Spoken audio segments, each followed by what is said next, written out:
Thank you so much for coming. My name is Phil Keller, and I am the instructor of the seniors, although facilitator is probably a better word, of the Senior Center's Poetry Writing Workshop.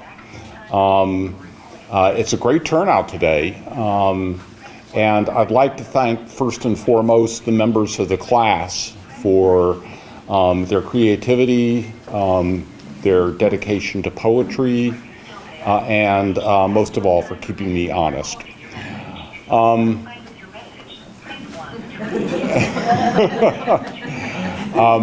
So I guess I'll jump right to the end of my introduction, which is to ask everyone to mute your cell phones. Anyway, as you can see, we are going to be broadcast. It's not going to be a live broadcast, but it'll be, Orca is here, and it's going to be broadcast on Orca at some point. This is not the first time that this group has done a public reading. It is the first time that we have done it under the auspices of Poem City.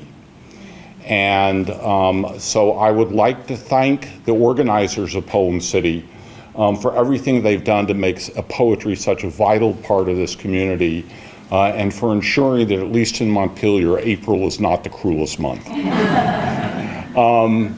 In any event, why don't we get started without further ado, because I know some people are on a bit of a schedule.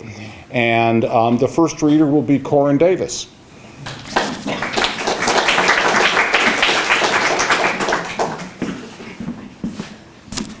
Hello. The first one is called Distressed Metal. Corinne, I wonder if the mic could be pulled down a little bit. How about it being turned up? Who the heck's running this place? God dang it.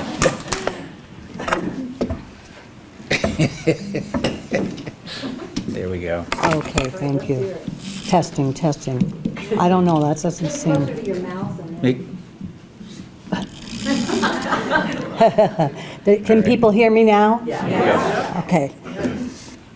Okay, so this is called Distressed Metal. She still stands tall, teetering on a fragile foundation. Stripped of her dignity, she now wears a shroud of shame. Tears flow freely from cloudy eyes that once watched eagerly as coffin ships arrived with immigrants who fled egregious living conditions. Recently, in this country, thousands of immigrants were corralled and extradited like animals, their harrowing screams unheard. Her stifled voice, unable to recite a poet's forgotten prayer that once promised freedom and a better way of life. Give me your tired, your poor, your huddled masses. She holds a flameless torch, once a beacon of hope for all the people to come and live freely in our country, regardless of creed, color, or race.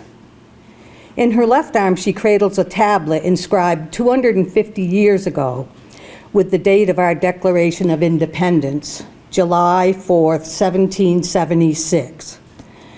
The Declaration affirmed the inherent rights of all people and that as a united nation, we have the right to alter or abolish a government that becomes destructive to these ends. So that's that one. Now a little lighter one. This is called Spider Talk. A small spider quickly retreats, then half turns back. Are you going to squash me? Asks the spider. He thinks, one wrong move and it could be all over. Splat, just like that. He says, you don't even know me, as he bides for more time. No, I'm not going to hurt you, but stay back. I know your reputation. I don't like it when you get in my face. And quite frankly, I don't like the way you look, or that you always show up unannounced, taking me by surprise. But if you stay in your space and I stay in mine, other than on Halloween, we can get along just fine.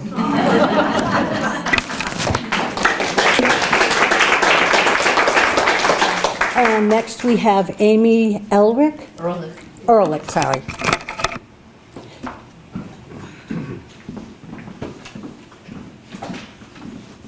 Hi, everyone.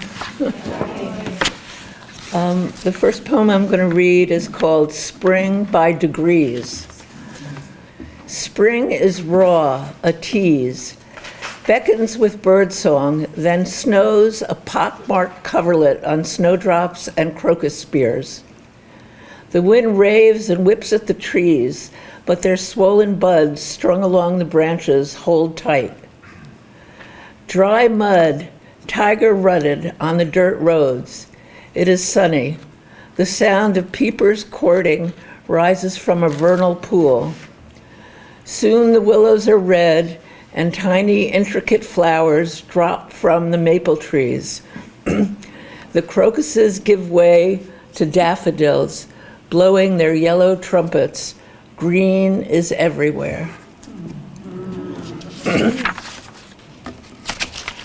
This next poem is called The Chimney Cleaner. My throat fills, my eyes spill over when the chimney cleaner asks about my husband. It's the surprise of it.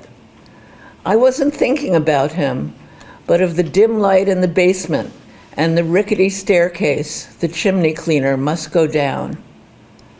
Dave, large and balding, his skin stained with ash.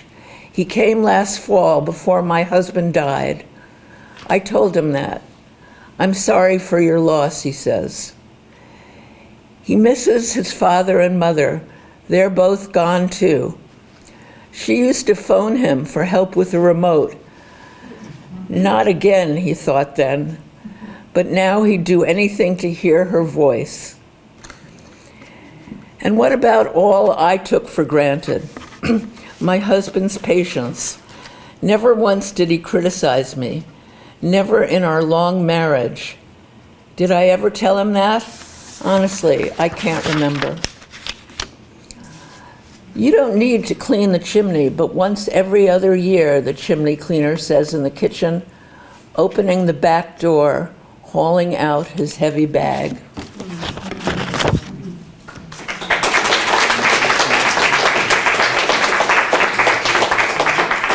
Oh yeah, I have to introduce somebody. Kristen. It's okay. Sarah's not, It's written up there. Sarah's not here. Okay. Oh, it's up there. Oh yeah.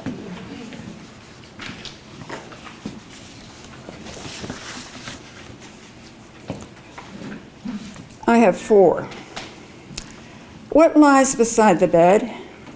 I stare at the slippers. They seem like the wrong slippers. The right ones were screaming fuchsia. I had them for years, holes in several places, but my feet felt lively. I finally stuck the slippers in the trash. Now, waiting for my feet are navy blue felt slippers. They're usually by the bed, kicked out of the way, so not to trip on them when I get up to pee. I stare at these slippers, functional but no fun. No going back. New family, 1978. My stepson, 12, was disdainful when I was pregnant with twins. Not my problem, he intoned and remained aloof. Now 61, father to a college teenager, he's charmed by his young nieces, gets on the rug to play games, read kid magazines, joke around. My granddaughters remind him of the sweet years with his daughter, their games and joking around, now long gone. His warmth and his loss melts that leftover sliver of cold in my chest from long ago. Wedding picture, 1975. Ben and I are laughing with David, the sweet Southern Baptist minister who's come to our heathen home to marry us and eat cake. I am in a borrowed bridesmaid's dress, pale green, form-fitting. The gown, taken out of the closet, smirks to finally take center stage next to the handsome man wearing a paisley shirt. Cards. Cards are lined up on the windowsill. Valentine's 82nd birthday cards for me. glaring snow and ice outside. The cards are flowers, defying winter, with red hearts, birds, butterflies, and Ben's favorite Valentine, given back to me. Black and white dog and cat lean toward each other, a heart floating above. And Andrea.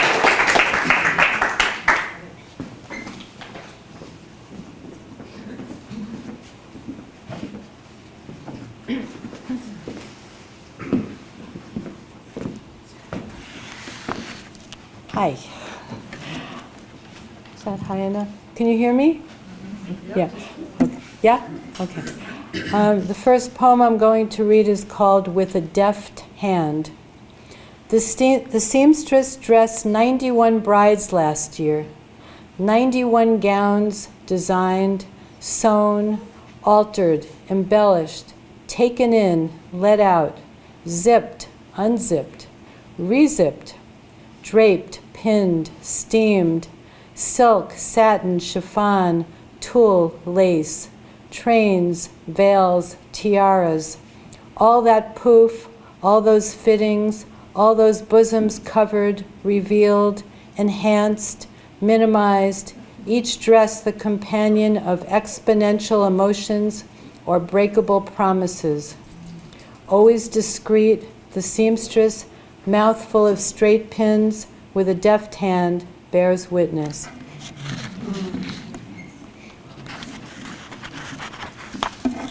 And this poem is called Clandestine, in memory of David, 1950 to 2012. You offered me sushi like an exotic bouquet, taught me to sit Seiza style on a tatami mat and balance smooth black chopsticks between thumb and forefinger. You were cubes of rosy tuna, dipped in shiru, mixed with green mustard. You were hot sake, sipped from a small porcelain cup. You were jellied fish eggs, orange as marigolds, glistening like jewels, sweet, salty, slippery. You were a shoji screen, rice paper framed by a lattice of bamboo, hiding your interior spaces.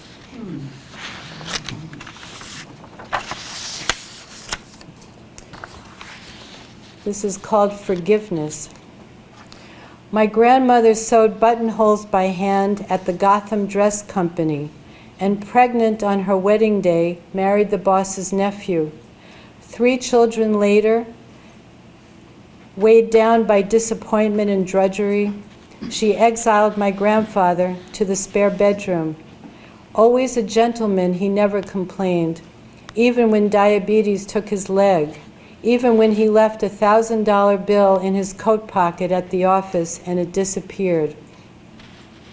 Sometimes in my dreams, I wander the halls of my grandparents' pot roast scented apartment building, imagining soup simmering on every stove, radios blaring Tommy Dorsey, Yiddish sprinkled into conversations like paprika or kosher salt, aproned women leaning from windows, hanging laundry on fire escapes or calling their children in. I enter long abandoned rooms, hunting for something worth keeping, and find a cracked teacup brimming with forgiveness. And the last one is called How to Make Borscht, in memory of my father, 1926 to 2016. Weep as you chop more onions than you think you need. Snip bunches of feathery dill. Peel passels of beets until your fingers are red as rubies. Listen. When the soup cries out for more beets, more onions, another bunch of dill, give it what it wants. When it's time, toss your memories into the soup pot. Let them simmer all day. Admire the color. Inhale the shtetl. Can you do it?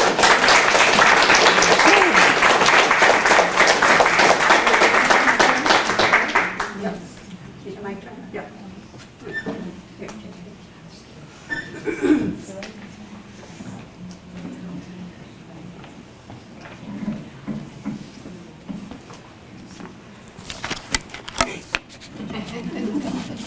Blacksmith.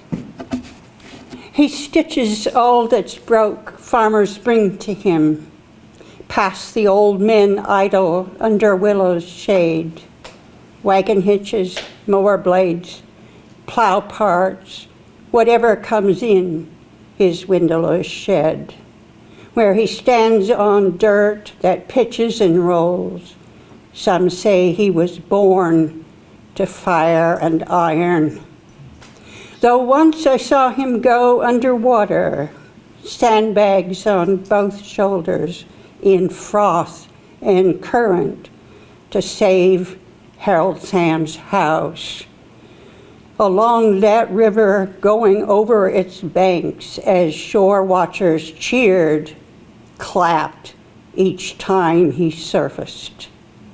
Stout in flesh, scant with words, one eye ruined, useless, yet it was his overalls that left an impression. Where both sides are supposed to button, flaps fell back, exposed no underpants. Flanks so ivory, so smooth, porcelain in frail light.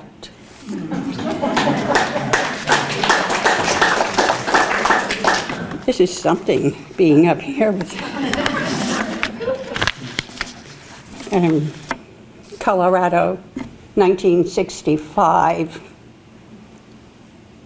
I caught sight of once a coyote running a diagonal line up an alpine meadow in its brief blooming. Above where the trees stopped growing, from a distance he couldn't have known he was watched, loping to the top. Where the high mountain thrusts even higher into thin air, and coyote with no impediment, running, it seemed, for the love of running, which is how I want it too when it's time to let loose, slip quiet from the trees into the wild stony open, climbing, climbing until the mountain runs out.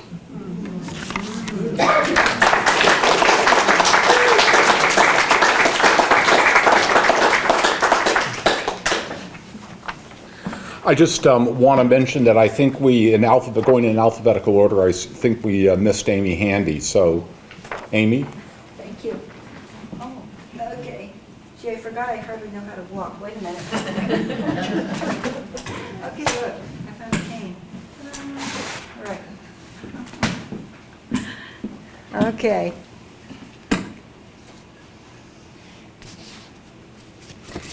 I promise I'm going dancing tomorrow.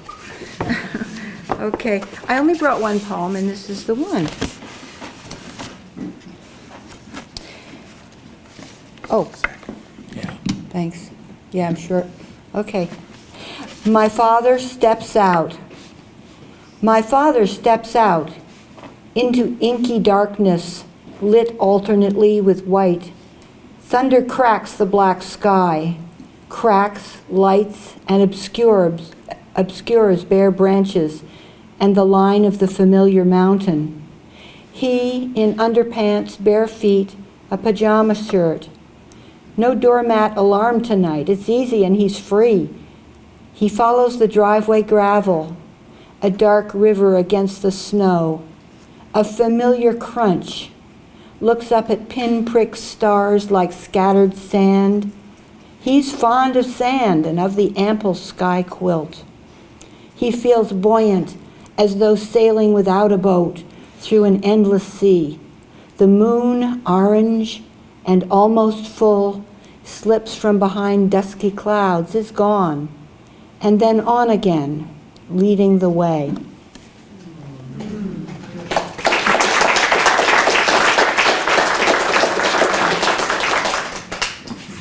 My cane.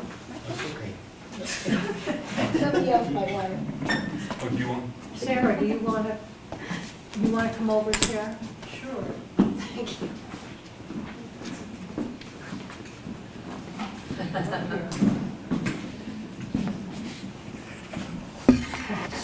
very 21st century to read from one's computer, I think. Yeah. Okay, now Sarah, a Yes. little closer to the mic. Yes. Okay. How's that? Because you're taller than I am, so like 1 inch up. Okay. There we go. How's that? Ooh. It seems good. Okay, so now I have to find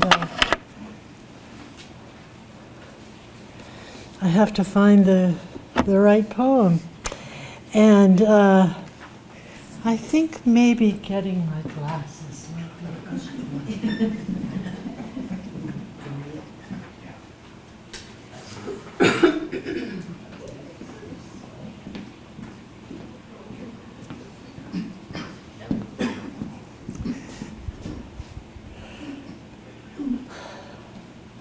So I went to the doctor's the other day for a checkup, and this is what happened. This poem is called John Hamm, Episode 1. I don't know if any of you remember John Hamm from Mad Men, but he was one of the lead actors, and he's in a new series called Friends and Neighbors, which I believe is an ironic title from having sampled the first episode. John Hamm, Episode 1. On Morning Joe, you half heard talk of Hamm's new show and thought to yourself, oh, that will be good. It's on Apple TV. And last night, you happened upon it and watched. So 21st century of you, stumbling into another must-see take on American life now. You used to joke that to maintain any currency with the younger set, elders had to plan time for ethnographic studies of the new era. But truthfully, you find it harder and harder to keep up. Case in point, the day's simple checkup turns into an emergency room brush with mortality that sucks up the whole damn day. Short version, Doc decides there's time to do an EKG there in the office, hooks you up, reads the results, and maybe you have had a heart thing before or are having an episode now, an attack. Maybe you should head to the emergency room. Better safe than you know what. You and Doc decide an ambulance seems a little over the top, so you call your son for a ride and sit waiting.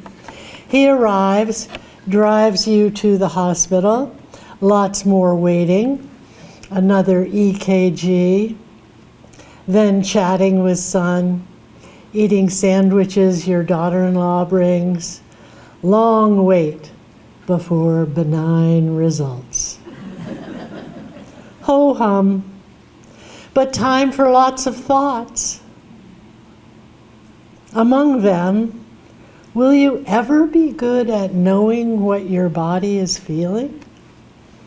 Because your sensate chest remembers very well the suggested maladies and the striped curtain in A1 of the emergency room, which was not, thank God, awash in blood, as was poor John Hamm in episode 1.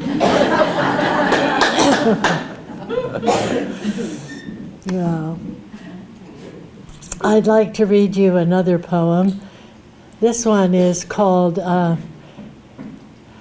it's another TV series. I don't know if any of you have heard of this program called Sitting with Dogs.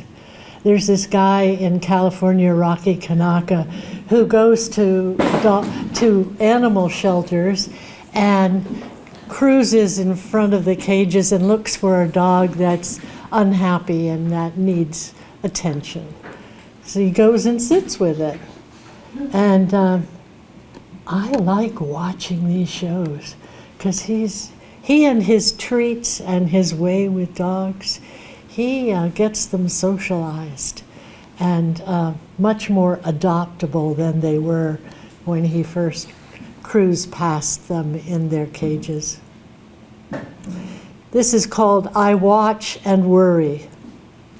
Today, Rocky is sitting with a Great Dane who is so skinny we wince at his bony rib cage and want Rocky to fast forward to Scooby's future self when some loving new owner adopts him and succeeds in fattening this gorgeous dog. Rocky is gifted at revealing the inner pooch, at massaging a dog's bony brow until the dog's pleasure at receiving this knowing touch has conquered all reserve. And more of this human touch is the dog's only desire, to be so known. Most days, Rocky's skill with deploying treats wins the poor shut-down dog back into relationship with the mistake-prone human family. Secretly, I long for Rocky to expand his own dog rescue operation so that I'm sure every dog is safe. But that's too much for even so ardent a dog lover as Rocky. And so I understand why he spends a lot of time encouraging us all to become members, to share videos with those we know who might need a dog right now, who might adopt this one. We all need these parables of redemption. And the last poem I'm going to read is one that's not about watching TV. It's called Next Up. We are old, know a lot, and plan to say it here. In brief, you fritter away chances because you don't yet know about time. You think it's clever to call us out as boomers, but you're wrong. We pre-boomers had childhoods full of Hitler, scarcity, sacrifice, and solidarity. They seasoned us. Open your eyes to the forces that are seasoning you. AI, radicalism, terrorism. Search for counterweights. The times are ripe for reconstruction, and that's a big job, but it's yours. Stay in the fight. We wish you well, and we'll root for you, always.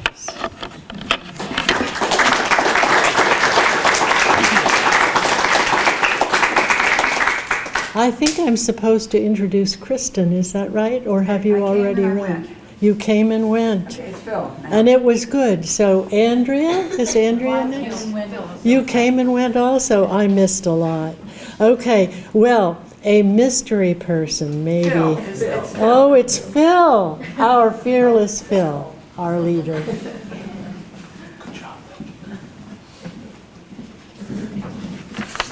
So I'm going to read one poem. The name of the poem is, with apologies to Andrea, is called How to Make Clam Chowder. I hope it's not a copyright violation. And I wrote this poem to try to explain to my kids why their old man loves to spend hours standing in a brackish saltwater pond digging for clams rather than doing something productive like posting on social media. Anyway, it's called How to Make Clam Chowder. and I realize I'm kind of bucking the trend by writing a rhyming poem, but rise at 4 a.m. if the tide is slack, before the stars are swallowed by the light. The gulls will cry as shape and depth seep back. The salt pond keeps the memory of night. Then step across a threshold of white spume into this brackish alcove of the sea, where light bends and refracts, and through the gloom, the moon sinks to the horseshoe crabs and eels, and serenades the hermits of the mud, the little necks and tight-lipped cherry stones, up from their lonely beds in the black sludge to drink the dissolved air of the ocean. Your clam rake will become a sentient thing that knows a buried stone from a clam's husk and churns the water into muddy rings as it scours the eelgrass and the muck. How unassuming they look in the air, piled in a wire basket, the chalky shells dangling seaweed, the hard exteriors that seagulls crack open on rocks, until, back home, you slice into the thin membrane that holds the shells around the tender meat, steeped in the ocean salt, and let them drain into a dented kettle at your feet. Then throw potato chunks, cooked bacon, milk, into the briny mix, simmer and stir until the chunks break up, the broth is silk. Light moves in the eelgrass like a whisper.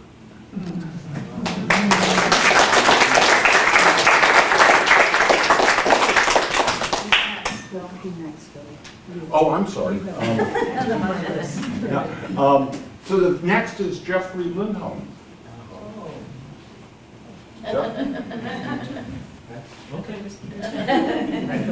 Oh, wait, okay. And then I reverse, your Peter's after. I will introduce Peter. Okay, great, thank you. I'm not sure how you beat me alphabetically, You don't need to get it so close. you know? All right, All right. there we go. I have two short poems. Both of them relate to my grandmother in different ways. She was Lillian Lindholm, but in my little kid voice, she became Ma Linny, and everybody in the family called her that. So Ma Linny 1, Ma Linny 2.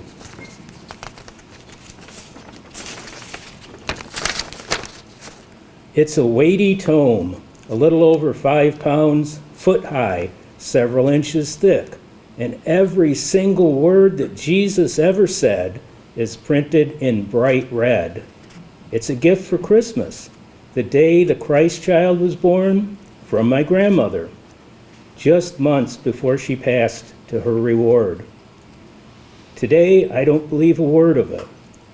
It's a reference book to me now, where I check chapter and verse quotations in the other books that I'm copy editing. But every time I heft the book to my desk, I think of Ma Linny. And Ma Linny 2. A couple of cardboard boxes full of very old silver print photographs mounted on crumbling cardstock. 4x6s, 5x7s, families, parents with children, couples, all formally posed in their Sunday best, maybe 100 years ago. Photos later found in Ma Linny's attic. Dozens and dozens, small forgotten remembrances, except for a young woman's portrait. Big, 16 by 20, framed in a dark wooden frame, preserved under the glass, her large dark eyes, curly hair pinned up, large bow, and a rose in her hair, wearing a dress with a high collar and another large bow. All of the other unknown photographs were donated to the Hometown Historical Society, except for her portrait. I ascribe personality to the arrangement of shapes that make up her face that stares into the middle distance between us, but there's no one left to know who she was. Thank you. And now, as per prior planning, Peter Lind.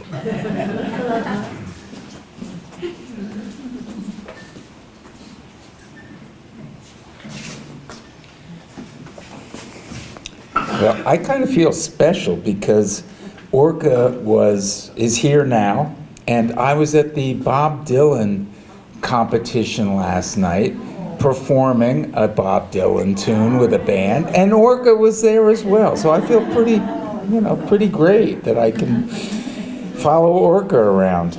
I'm gonna try to do 5. Let's see if we can do this. I'm not going to read too fast. Okay, this first one, looking backward. Every year for my birthday, my father went to the nut house, his quip, to buy pistachios, a big bag, 2 or 3 pounds. Sure, I went bowling with friends. Sometimes I got a chocolate eclair if I hadn't upset my mother, but it was the whole family sitting at the kitchen table before dinner, fingers bright red, opening dyed shells one by one, that I look forward to remembering every year for my birthday. And this one is called Disentangled. In their disco years, doing laundry, they sorted, paired, and folded until she asked him not to pull the insides of her favorite shirt out through the already stretched neck. She coached him to use the waist, but he pulled it right side out, slowly through the sleeve. And while she didn't want to, she couldn't help but laugh. After COVID, she watches his slow, arcing golf swing, tries to follow the bouncing ball each time until it disappears into a hole in the ground. If only he could reach in, pull her out through her sleeve, reverse her inside outness, pull her gently from the chasms he finds her falling into. And this one is called I Wish, which is actually pretty small. I wish I wrote poems like I wish I wrote poems like I play jazz solos on harmonica, standing, listening, never knowing exactly where it's headed, relaxed, ready, not asking if I will attack with a jump into or a duck under and slide through or hang onto a motif by playfully playing a couple languid teasing notes of a concept, building a bit of a pattern, or copying an idea someone has just unleashed by adding flourish to their call, blending layers, bouncing up, down, up a scale, back to them for contrast, timing, style, alternating between melody and harmony, hinting at or upholding a theme, then throwing in a surprise for pop, sparkle, purr. Okay. Yep, I think I can do it. This one's called Basking, and I'm looking ahead a little past spring on this, so bear with me. Basking. An echo of high sun lingers in the stone wall. A welcome slant for my back. 2 women wriggle out of clothing, openly hiding until they are consumed by the lake. A lone thrush trills, a lilting cascade of notes. Even without an answer, he continues. My arms stretch out, plush moss, teeny white flowers cupped under both open palms. The swimmers spring up, cooled, reverse their dance, finding openings and shimmy in. Sun slips between the V-necks of an upstretched young birch, fulcrum to what was and soon will be. And my last poem is called Dead Now. My father would be dead now if he hadn't died so long ago, so young. I never knew him as an adult. I will never find out why he chose to play the gut bucket bass and the auto harp, or when he first started singing, and what attracted him to whistle along with Janet Joplin, among others. I wish I knew his strategies for dealing with my mother. I wish I could introduce him to my wife and daughter and granddaughter. I'll never play music with him, cook dinner for him, sit still with him. Thank him. Thank you. Oh, yeah. And now we have Ron Merkin.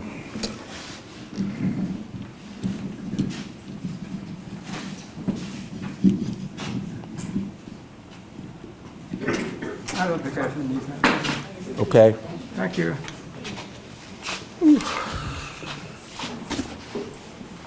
So many poems that I'm thinking of them, and I have to sort of reorganize my thinking, I guess. Anyway. Could you use the microphone, please? Thank you. Can you hear me now better? Yes. Really? Yes. Okay. Amazing. This is called Nature's News, the latest hopefulness. River ever flowing, wherever are you going? North, south, and to the mouth of nowhere. Why persist this endless flowing? By now it's sure, the ever knowing, that nothingness awaits you at nowhere. Are you simply dreaming? Do the waters, as they're teeming, raise your foolish hopefulness that somewhere, somehow, somebody, that somewhere, maybe everywhere, there will finally be an ending after all your strenuous bending round curses and rocks and stocks and stones to nowhere. I don't know. I can't read my own handwriting, as you can see already, and it's been typed. And the other one is courage against the pathology of obedience. Waiting impatiently, corner Main Street and State, for the walk signal's permission, I count 6 people crossing the street in violation of the law. Only me, Mr. Model Citizen, hardly a car in sight, my obedience so atypical, I wonder what Freud might think. An obsessive compulsive? Harbor in Oedipal irresolution, authority, intimidation, phobia? Narcissism? The need to call attention to myself? I need to call attention to myself because of a desperate attempt to make bystanders notice me? Help me, someone, I'm crazy. I wait for the walk signal. My insurance wouldn't cover the number of psychotherapy sessions necessary to explore all these possibilities. While exploring them, I might uncover other issues that I'd rather keep covered anyway. So I cross the street. I cross the street. What courage I have.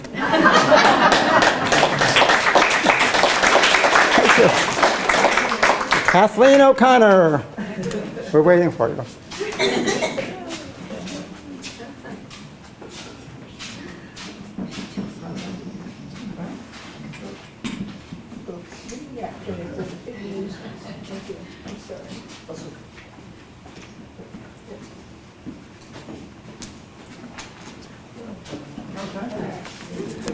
Hello. I was very lucky, along with my young family, to have lived in Italy. Oh gosh, a long time ago, 76 to 79. So this little poem is about that. Kathy, now turn it up. Better? Yeah. Yes. Okay, thanks. Piazza Caprera. Piazza Caprera was circled by a coffee bar, alimentari, trattoria, and a high school, a neighborhood packed into one small circle.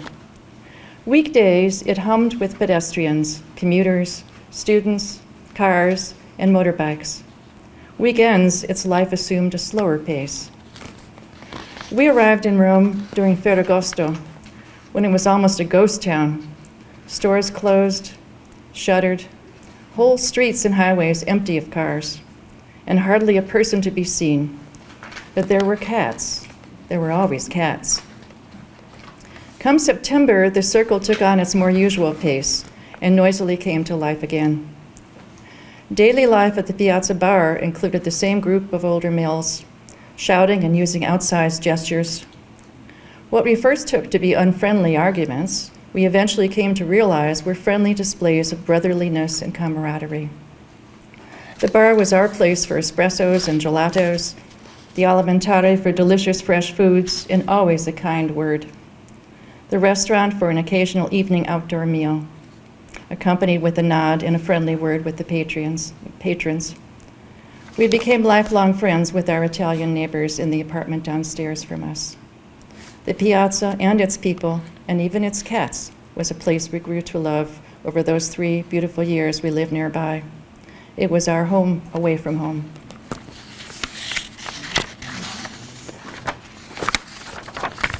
And the next poem is probably something we could all identify with. It's called Elegy for a Long Winter. The woods were lovely, dark and deep, but oh, those temps could make one weep. The western wind would blow and blow till gales would form from all the snow. Weeks progressed at sluggish speed till Mother Nature at last decreed au revoir to frigid, endless January. February too, please do not tarry. We finally arrive at fickle March with snow, soft rain, and winds too harsh. Oh, please, let's stop this nasty teasing. Bring us weather much more pleasing. The month of April finally appears. Now at last we're switching gears. The crocuses and bleeding hearts are early signs of spring's sweet starts. The birds arrive in flocks and pairs. Their chirps and warbles fill the air. They find a mate and look for twigs to build a nest and lay their eggs. Spring welcomes signs of precious life. Great joyfulness and hopes are rife from sights of baby lambs and geese, budding trees and flowers that please. Oh, let us all sing songs of praise to weather warm and sun's sweet rays.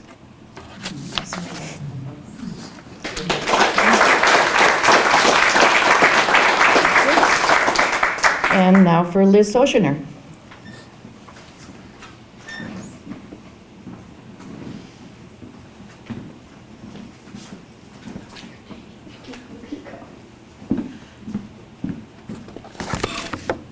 Okay.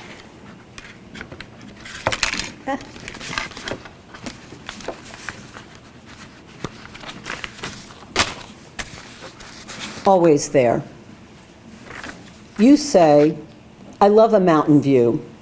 I say, our house is in a hollow, surrounded by old-growth hemlock and mixed deciduous trees.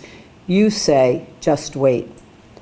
On 3 sides, there are the trees. In front, very close, a fast-moving brook, where trout make their home nearer the banks in the less turbulent waters, laying their eggs in the deep, still pools. It is cold in the brook, or else there wouldn't be the trout. We wait till August to walk its shallow edges, downstream to Chaffee Falls. Some years, when it feels like Florida, we venture in to sit, our backs against one of the huge boulders dragged there by glaciers, and let the icy water turn our lips blue. Autumn comes and goes. The hemlocks shouldering the brook keep their short needle leaves. The young beeches lining the upwards path behind the house hold on to theirs too, golden and papery. But every other tree has let go. It's then you take my hand to lead me up the wooded hill. There, and you point. I see the snow-whitened peaks of the faraway mountains you knew were always there. Irritations. Prologue. Irritations cover my skin like a rash. They fill the air like pollutants. I draw them into my lungs. I swallow them. I slog through the detritus of irritating muck that has been accumulating since I first crawled on this earth.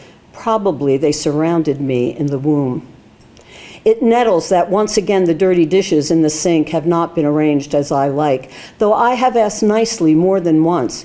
Though I know how piddling a request this is, and am aware that it is not a healthy existence, feeling prickled by small things I know don't matter. It is like being thrown back into the briar patch, except it doesn't feel like home. It only makes me bleed. Outside, the sky has finally turned blue again. It had been the color of snow for weeks, all the same up and down except for the middle brown of the woods circling the yard, and the flits of cardinals and blue jays occasionally spotted, and the red squirrel who doesn't seem to mind as much being scolded lately. It is cold out there. The lack of clouds has seen to that. Last night, Orion waited for me outside the tall window. Maybe I'll brave the cold to walk out onto the frozen pond. Maybe I'll walk far, all the way to the other side, to the bridge, unless something stops me. Something often stops me from doing things that seem in my mind like adventures. It can be as small a thing as the pilling of my wool sock in one place just under my heel. The more I think of it, the larger the thing becomes, and soon I'm limping. Better to only go halfway, if at all. Better to face the dishes waiting in the sink, spoons and bowls in disarray, as if there can't be any order in the universe. And maybe that is the truth of how things are, no matter what I want. A walk interrupted. In late spring, I took a walk up the dirt road along Furnace Brook with the dog, tall and thin, red-brown like a deer. The brook was high, its boulders raised white water, threw diamonds in the air, sun-sparkled droplets. Its noise made a kind of silence, even of our movements. The day was warm, the sunlight fell to the ground, broken mostly by branches. Leaves not fully unfurled left spare shadows. Broad splashes of yellow brightened the brown road. Then something else fell to the ground, or lit. Triangles of yellow and black, stiff, erect on pairs of spindle legs. Then another, and another, and then the air was filled with triangles of sunlight and shadow turned into wings of tiger swallowtails, breaking out of chrysalises all at once on a spring day, finding warmth on the ground, finding rest on my arms and the nose of the dog who stood patiently, graceful in her acceptance of the need of the butterfly to interrupt our walk. And for Corinne, monsters. Shh, the children are sleeping, not a care in the world, except for that monster under the bed that everyone says isn't there. And if they wake in fright, we'll take them into our bed, tell them it's safe, snuggle up till they're sleeping soundly again. But for now, we'll talk in whispers about our fears, the monsters that torment our world, the ones who keep us awake. And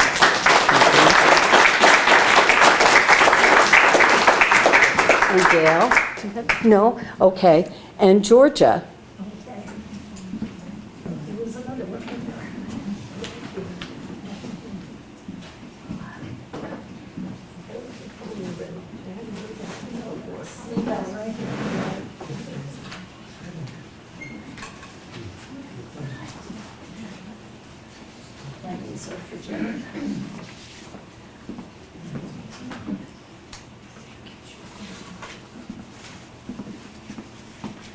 Okay.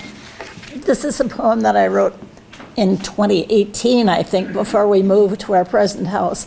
I'm just going to bring that down. Oh, okay. My bedroom window view has changed, but this is the way it was.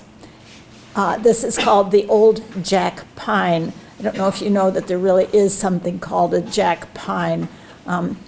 You'll find out. There's an old Jack Pine outside my bedroom, 50 feet tall at least.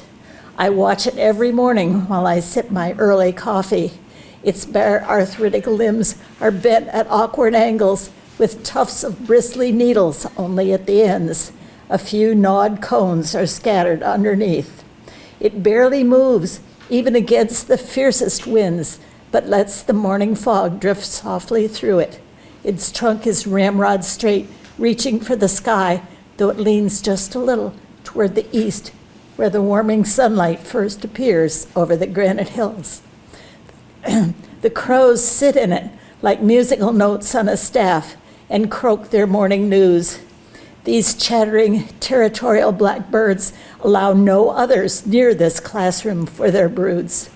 Otherwise, the tree is still all day, watching the valley, the only tree like it in sight. They say it takes a swift, hot fire to crack the seed of a jack pine before it sprouts, alone in a burnt-over land. If this tree is lonely, it doesn't say, but lifts its topmost arms at the end of the day, holds high its new-grown candles for the last golden blessing of the setting sun.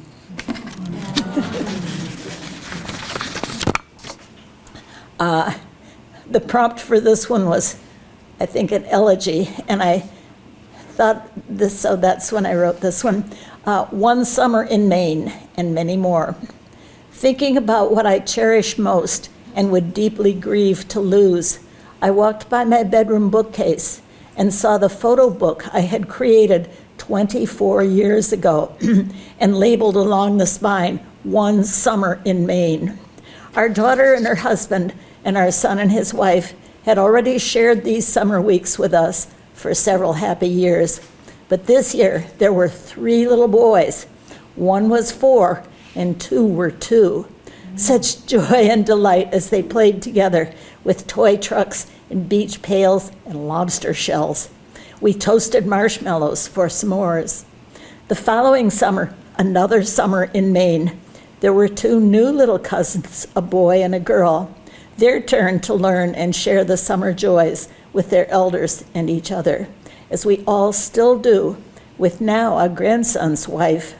My deepest blessing, memories always treasured, this shared family season of love and joy. Coming up June 21st this year. Okay, one more.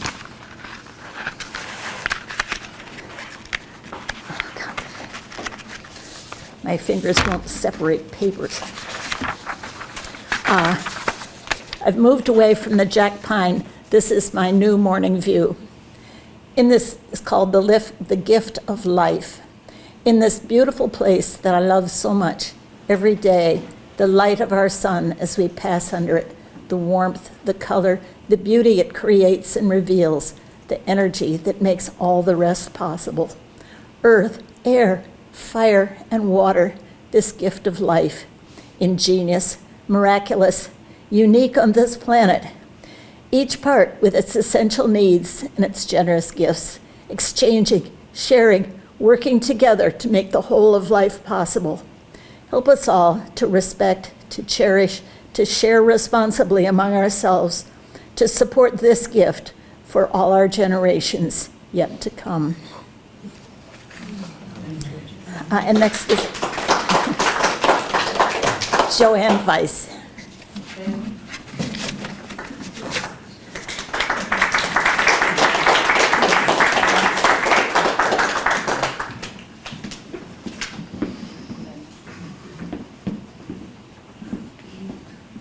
Wow. Amazing, huh? What writers. Very grateful for this class. And for all of you, what a great audience. We're almost there. One more after me. This is called, for now, I've been working on this even today, so I don't know about the title, but I've been revising. Home Invasion. A wasp walks across the window screen in front of my desk. When it settles in an upper corner between the mesh and window, slightly raised, I forget about writing. Picture it building a nest, bringing buzzing fury into my protected space. It resumes crossing the plane of the screen, its body elongated by a needle-thin joint. When it finally drops down, I capture it in a paper towel. The paper vibrates between my fingers. Its escape is like breath, silent and barely visible.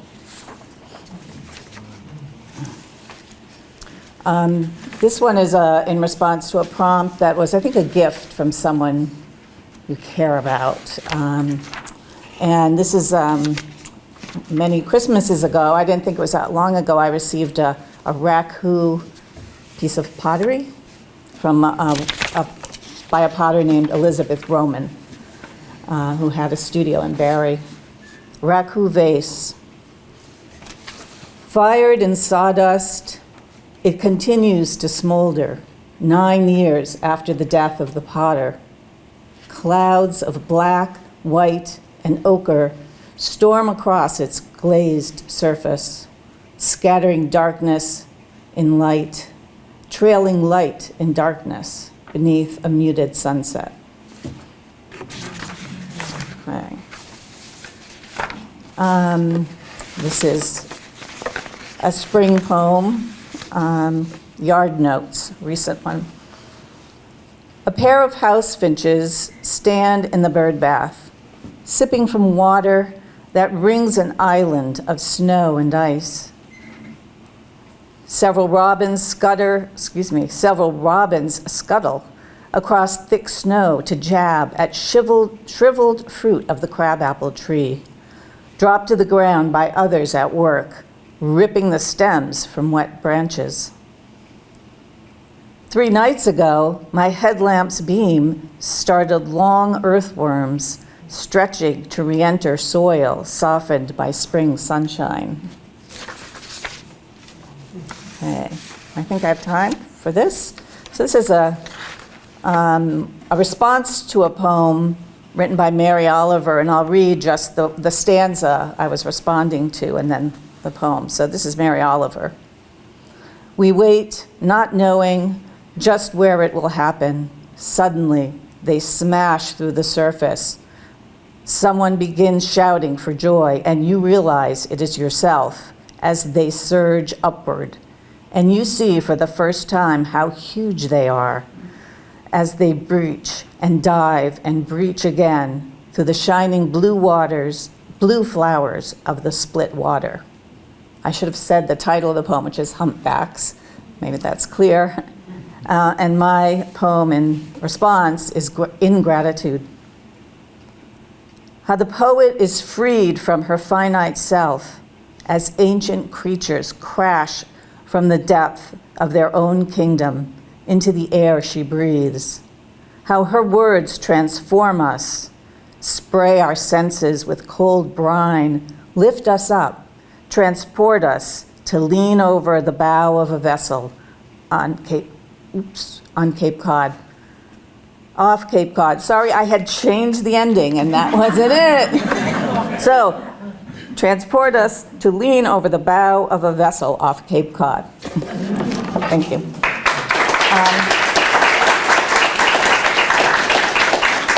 And next we have Annie Waddles.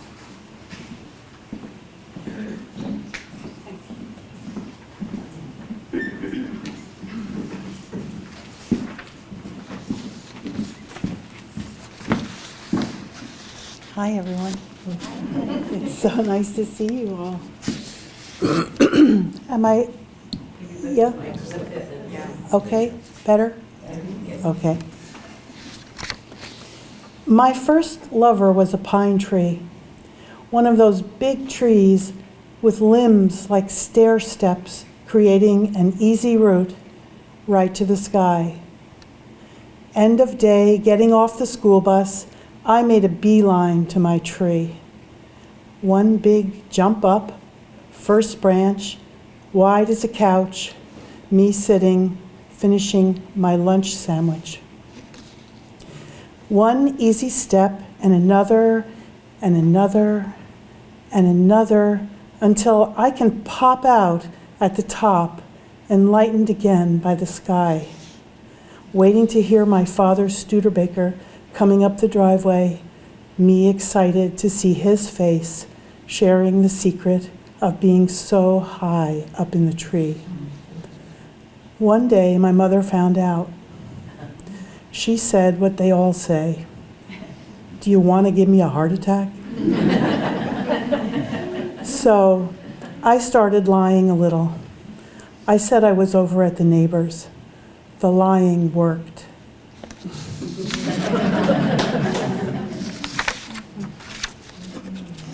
This one's called The Best. The loss of this dog might kill me.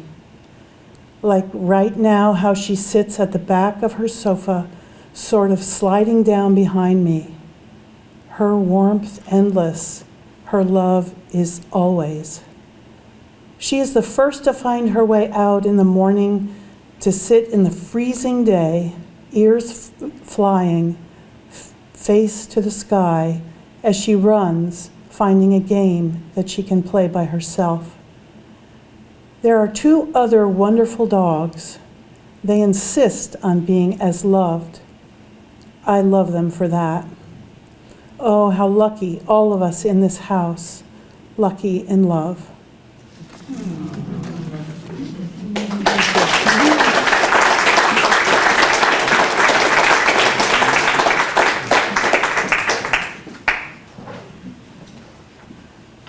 So thank you all for coming. Maybe we'll be able to do this again next year. There are refreshments in the back, which unfortunately don't include beer.